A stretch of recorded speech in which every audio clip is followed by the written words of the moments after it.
মাহবুল আলমতে বউ বেশি হার ও ফাটি করতে করতে বিয়ে শাদী ন করে। এটা সম্পূর্ণ বানোয়াট।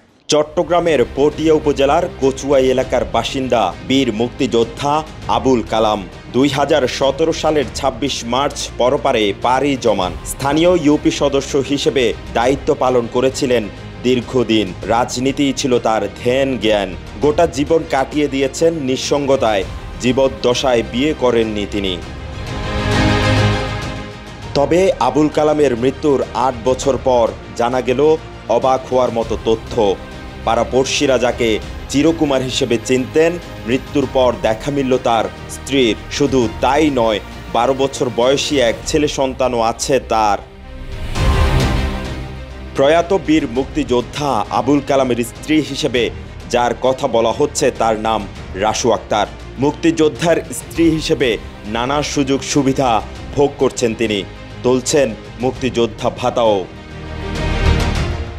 অবশ্য জাতীয় পরিচয়পত্রের তথ্যানুযায়ী অবিবাহিতই ছিলেন আবুল কালাম।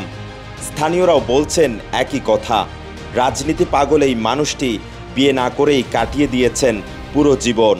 মাহবুল আলম যদি বিয়ে করে শরীরে তোর মানুষ জানিব, সমাজের মেসে জানিব, ওই আনাতে কে জানি বিয়ে কিভাবে করলো। ওর হন ওয়ারিস না, বিনা অবিবাহিত মারা গিয়ে কিভাবে মারা যাওয়ার পর রাখান আবার ওর মুক্তিযুদ্ধ বাতা ভিতরে হার। টানা 7মবারের মতো বেস্ট টিস্যু পেপার ব্র্যান্ড হিসেবে স্বীকৃতি পেয়েছে বসুন্ধরা টিস্যু।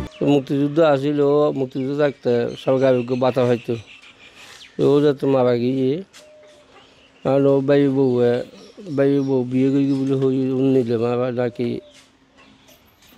বিয়ে করলেও এখন বাড়ি বউ তোলা বাতা হবে। তাহলে মৃত্যুর পর আবুল কালামের স্ত্রী সন্তান এলো কোথা থেকে? উত্তর জানার চেষ্টা করব সেই প্রশ্নের। অনুসন্ধানে জানা যায় রাসু আক্তার মূলত আবুল কালামের ছোট ভাই মাহবুবুল আলমের স্ত্রী। 2012 সালের 19 এপ্রিল বিবাহ বন্ধনে আবদ্ধ হন তারা। 2 ছেলে সন্তানও রয়েছে এই দম্পতির।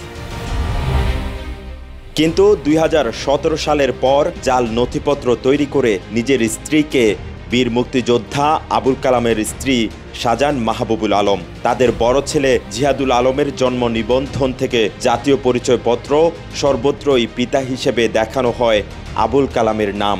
স্থানীয়দের দাবি মূলত মুক্তিযোদ্ধা ভাতা উত্তোলন ও অন্যান্য সুযোগ সুবিধা ভোগ করতেই এমন জালিয়াতির আশ্রয় নিয়েছেন মাহবুবুল রাসু দম্পতি। আবুল কালাম ও আওয়ামী লীগ করতো, মুক্তিযুদ্ধ আছেন। ও ফাটি করতে করতে বিয়ে শাদী ন করে।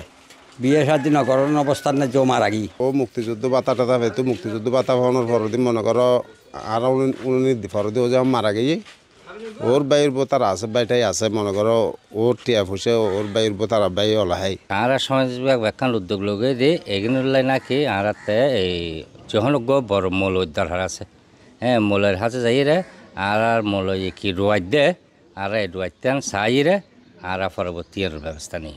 অভিযোগের বিষয়ে জানতে চাইলে জাল জালিয়াতির বিষয়টি অস্বীকার করেন মাহবুবুল আলম। তার দাবি রাজনৈতিক পট পরিবর্তনের সুযোগ নিয়ে তাকে হয়রানি করছেন একটি গোষ্ঠী। এটা সম্পূর্ণ বানোয়াট, মিথ্যা। 17 বছর যারা কথা বলতে পারে নাই, আজকে তারা কথা বলার সুযোগ পাইয়ে এই ধরনের প্রতিহিংসামূলক এই ঘটনা কিন্তু ঘটাচ্ছে। কারণ এটার সত্যতা আমরা ফরদি প্রমাণ দেব। বিষয়টি জানাজানির পর সম্প্রতি উপজেলা নির্বাহী কর্মকর্তার কাছে অভিযোগ জানান স্থানীয়রা। অভিযোগ পেয়ে উপজেলা সমাজসেবা কর্মকর্তাকে বিষয়টি তদন্তের দায়িত্ব দিয়েছেন ইউএনও। কচুয়া ইউনিয়নের বীর মুক্তিযোদ্ধা মরহুম আবুল কালাম মেম্বারের মুক্তিযোদ্ধা ভাতা নিয়ে ডাকযোগে উপজেলা নির্বাহী কর্মকর্তা বরাবর একটা অভিযোগ দাখিল হয়েছে, যেটা তদন্তের নির্দেশ উপজেলা নির্বাহী কর্মকর্তা উপজেলা সমাজসেবা কর্মকর্তাকে দিয়েছে। বর্তমানে উক্ত বিষয়টা তদন্তাধীন রয়েছে। নির্দিষ্ট সময়ের ভিতরে তদন্ত শেষ করে সরেজমিনে আমরা তদন্ত শেষ করার মাধ্যমে উক্ত বিষয়ে প্রতিবেদন দেব। সরকারি অর্থ আত্মসাৎ করতে নিজের স্ত্রীকে ভাবি বানানোর এই ঘটনা চাঞ্চল্য সৃষ্টি করেছে পটিয়া উপজেলার কচুয়াই এলাকায়। অবিলম্বে জাল জালিয়াতির মাধ্যমে সরকারি অর্থ আত্মসাতের দৃষ্টান্তমূলক শাস্তির দাবি স্থানীয়দের। চট্টগ্রামের পটিয়া থেকে কাউসার আলমের পাঠানো তথ্যচিত্রে মেহরাজ হোসেন, কালের কণ্ঠ।